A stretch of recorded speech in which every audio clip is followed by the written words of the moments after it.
This is Mark Leckman, HR Board Chair, calling the meeting to order. Permit me to confirm that all members and persons anticipated on the agenda are present and can hear me. Members, when I call your name, please respond in the affirmative. Diane Doyle. Here. John Lucy. Here. John Ferrara. Here. And Anthony Antico is not with us. He's excused for the day, but we have a quorum. As there are no anticipated speakers on the agenda that I'm aware of, would you confirm that for me, Diane? I have none. Okay, and Tracy, I assume, is not joining us? She is not. Okay. We move to introduction of the remote meeting. Good afternoon. This is the open meeting of the July 27th open meeting of the HR Board, being conducted remotely, consistent with Governor Baker's executive order of March 12th, 2020, due to the current state of emergency in the Commonwealth due to the outbreak of the COVID-19 virus. In order to mitigate the transmission of the COVID-19 virus, we have been advised and directed by the Commonwealth to suspend public gatherings, and as such, the governor's order suspends the requirement of the open meeting law to have all meetings in a publicly accessible physical location. Further, all members of public bodies are allowed and encouraged to participate remotely. The order, which you can find posted within the agenda materials for this meeting, allows public bodies to meet entirely remotely so long as reasonable public access is afforded so that the public can follow along with the deliberations of the meeting. For this meeting, the HR Board is convening by video conference via Zoom, as posted on the agenda of the HR Board section of the town's website, identifying how the public may join. Number 3, for Zoom meetings, please note that this meeting is being recorded and that attendees are participating by video and/or telephone conference. 4, meeting materials. Materials, if any, were provided to the board members prior to the meeting for review. Applicants or their representatives may be called upon to speak and, if needed, share information to the screen. Please state the intention after you've been called. 5, meeting business ground rules. We are now turning to the first item on the agenda. Before we do so, permit me to cover some ground rules for effective and clear conduct of our business and to ensure accurate meeting minutes. The chair will introduce each speaker on the agenda. After they conclude their remarks, the chair will go down the line of members, inviting each by name to provide any further comment, questions, or motions. Please hold until your name is called. Please remember to mute your phone or computer when you're not speaking. Given the fact that there are just 4 of us here today, I don't think we have the need to mute our phones. Please use earbuds or earphones with tablets and cell phones. Please remember to speak clearly and in a way which helps generate accurate meeting minutes. Please be aware that video participants can see you and that you should take care not to screen share your computer. Anything that you broadcast may be captured by the recording. For any responses, please wait until the chair yields the floor to you and state your name before speaking. Board and committee members should be called upon in a first name alphabetical order to ease the process. If the board or committee members wish to engage in conversation with each other, please do so through the chair, taking care to identify yourself. We can dispense with the section regarding public comment as there are no members of the public scheduled to be with us and speak this evening. So with that in mind, declare the meeting of the HR Board open. And our first order of business after the call to order is to review the minutes of the prior meeting, which Diane has been kind enough to send to us in advance. Has everyone had an opportunity to review the minutes? Yes. Any questions, commentary, changes? Hearing none, I'd ask for a motion to accept the meeting minutes as written. Is there a second? Motion. Any further discussion? All in favor? Aye. Aye. Meeting minutes are accepted. Thank you, Diane. Oh, Diane, I'm sorry, I don't have a copy of the, Okay. me Next put- item on the agenda would be any employee issues. yeah, I've got it here, I'm sorry. Okay. Employee issues, John and/or Diane, anything to speak of there? None that I'm aware of. I do not. Thank you. Personnel actions and/or job vacancies. Diane, I'd ask you to speak to that first. The only thing that I have at this point is an open position with the Council on Aging. The program manager, Gail Kehoe, will be retiring in August, and currently I have a job vacancy form for you to sign that we are advertising for the replacement. Okay, That's all I have. thank you. How about you, John? John Lucy? No, nothing new that hasn't been discussed. Nothing new. Okay, thank you. Discrimination and/or ethics issues. I have nothing that's come to my attention. Nope, Yes, Diane or John? none. I do not. Safety issues, John? None. Under other business, I would mention that per our conversation last month, I did take the opportunity to email both the town administrator and the Board of Selectmen, mentioning to them that we had started to discuss last month the prospect of a goal-setting exercise for the HR Board for fiscal year 2021. And that we would be giving some thought to it, but I was looking to solicit input from Tracy and/or any of the members of the Select Board as to whether they had any projects in mind, whether they felt that anything required updating, or just in general, if there's anything they would like us to be reviewing and/or acting on going into this fiscal year. I had not gotten responses from anyone, and so I took the opportunity, I think it was mid last week, to speak to, bear with me, is it Julie O'Brien? Is that her name? Yes. Who was the new executive administrator for the board, and Tracy. And she mentioned to me in that phone conversation that she believed that the reason I had not heard anything from them was perhaps because Tracy had asked her to put this item on the agenda at the Select Board's next meeting, which I believe is scheduled for, is it tomorrow? Yep. Do we know? Okay. So, There is, so yes. Yep. my hope is that that will in fact be an item on the agenda for the, excuse me, for the Select Board tomorrow evening. And hopefully some information may come back to us from that conversation, and that's something we can further discuss and review at our August meeting. With that in mind, or with that being said, I would ask each of you, starting with Diane, if you have any thoughts or suggestions in mind as to projects we can undertake or specific goals that we might want to consider setting going into fiscal year 2021. Diane?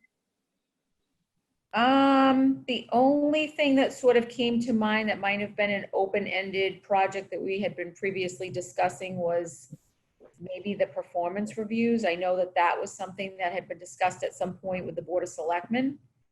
I don't know if we ever finalized that topic. I know that was sort of discussed with relative to the town administrator, but also just in general. Yeah. So that was just something that sort of came to mind. Yeah, that has been a bit of a third rail subject previously, as I think you folks are aware. Correct me if I'm wrong. Is that not written as part of the personnel, not the bylaw, but the personnel policy, that annual reviews will in fact be undertaken? I haven't looked at that for a while. I feel like we had come to that point in the document and said that we were going to remove it because we weren't doing them. And that if the time came that we were going to be conducting performance evaluations, we would put it back in, but I would have to go back to the document and. Right. Okay, well, why don't we at least, I'm sorry, go ahead. Yeah, no, I didn't really, it's been a busy, not to make excuses, but it's been a busy 2 or 3 weeks with tax season coming up next Sure. week. And, we've covered so much in terms of, I'm curious to hear what other folks have to say or what the Board of Selectmen might have for us. But I really couldn't, and I think I was the one that sort of, suggested that we all start to think about it, but Right. that was the only one that came to mind. Okay, thank you, Dan. John Ferrara, how about you?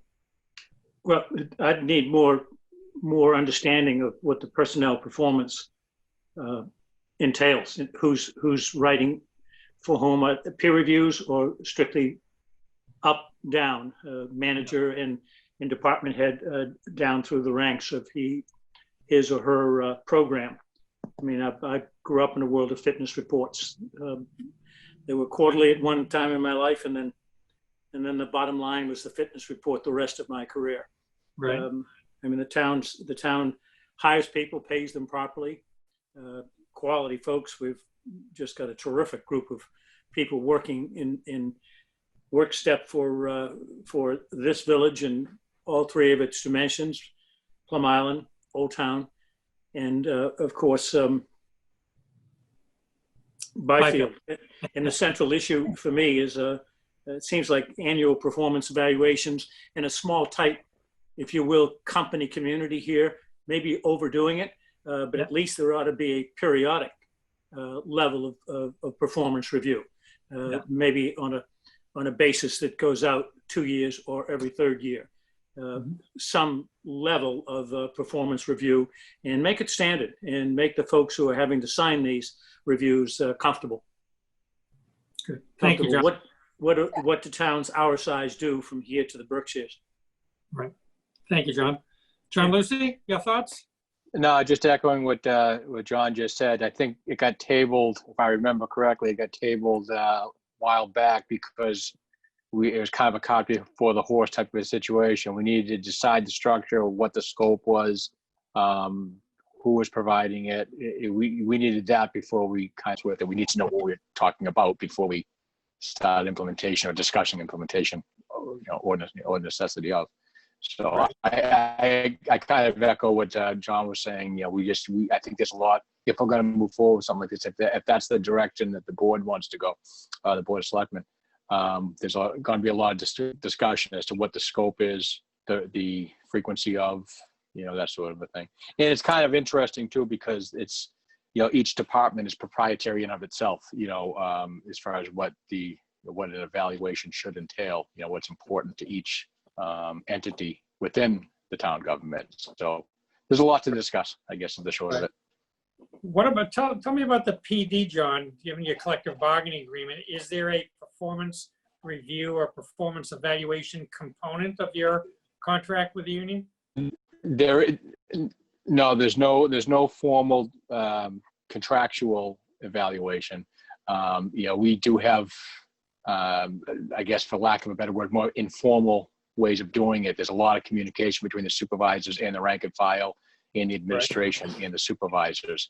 So there is an up and down structure that we do have, but it's nothing formalized. It's nothing structured in the sense that there's benchmarks or milestones.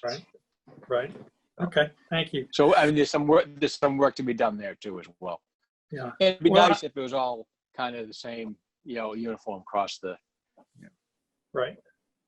I would like us to dialogue this with both the select board and Tracy. If you recall, and I think I can speak on Tracy's behalf on this subject, as the chief administrative officer of the town, she has always been a proponent of annual reviews. You can go back and forth on the complexity of the reviews, the frequency, the detail involved. But I know that as someone who's ultimately responsible, for the ultimate hiring authority for the town, separate from the contractual obligations, she's a believer in them.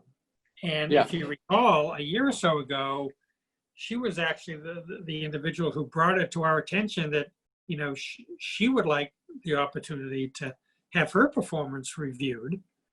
And that's when, we brought it to the select board, and that's where it stalled, I guess is the best way to describe it. The select board, or certain members of the select board, were looking at that like, they didn't want to touch it with a 10-foot pole, which I think is unfortunate. Right. Because I think that the town could benefit from them. It is certainly a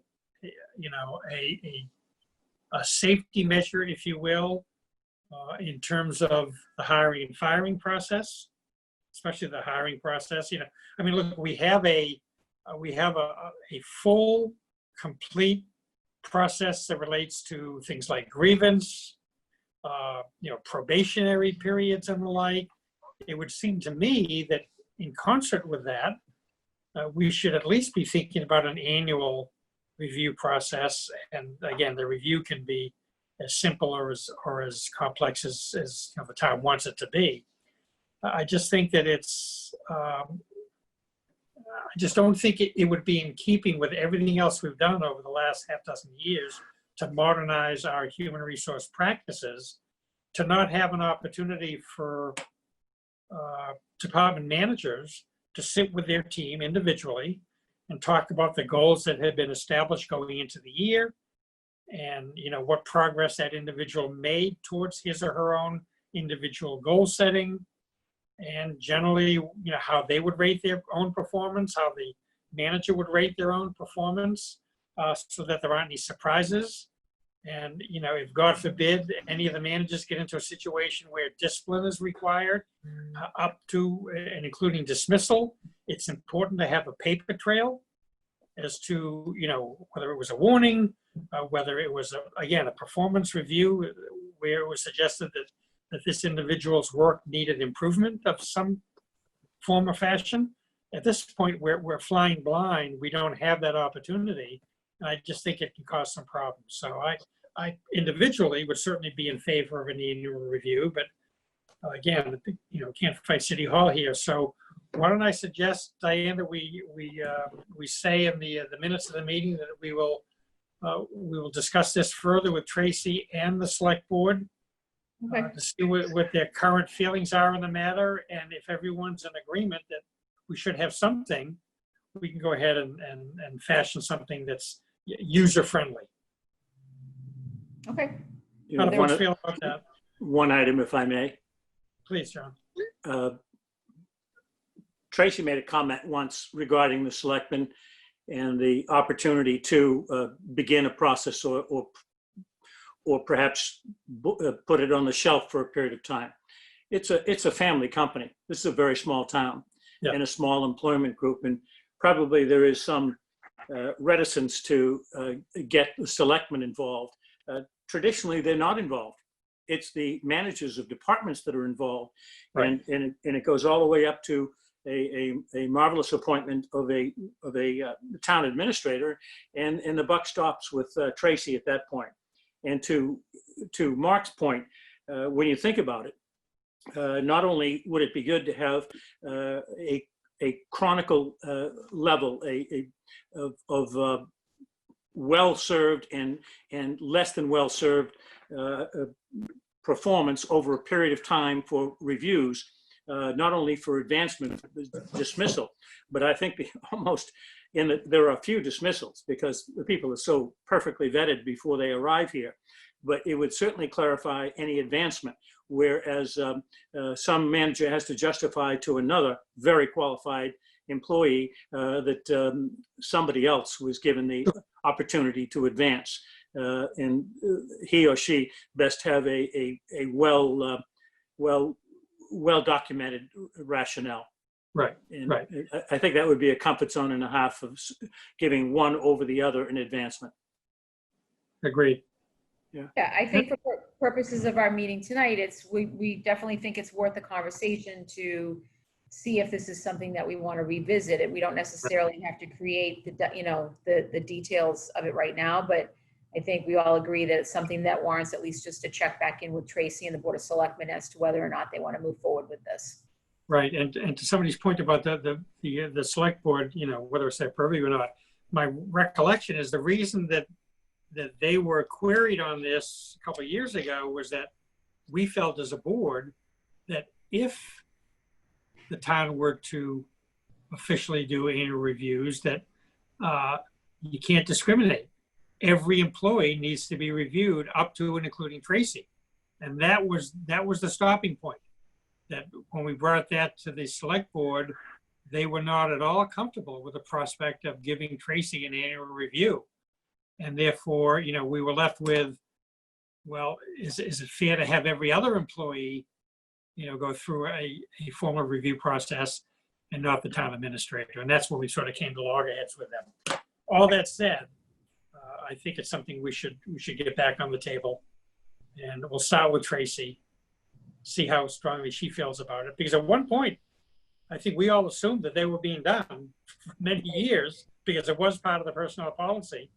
And then we found out that no one was complying. So, okay, I think we've beat that one to death. So, did you have any other items, Mark, to add to the list of goals?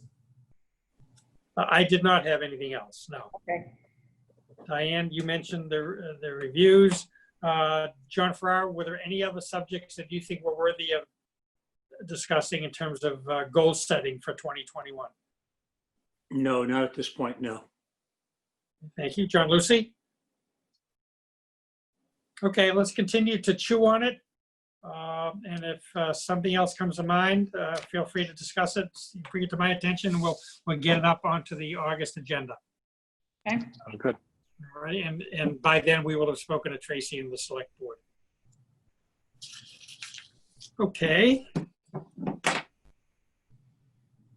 Is there anything else to discuss under other business?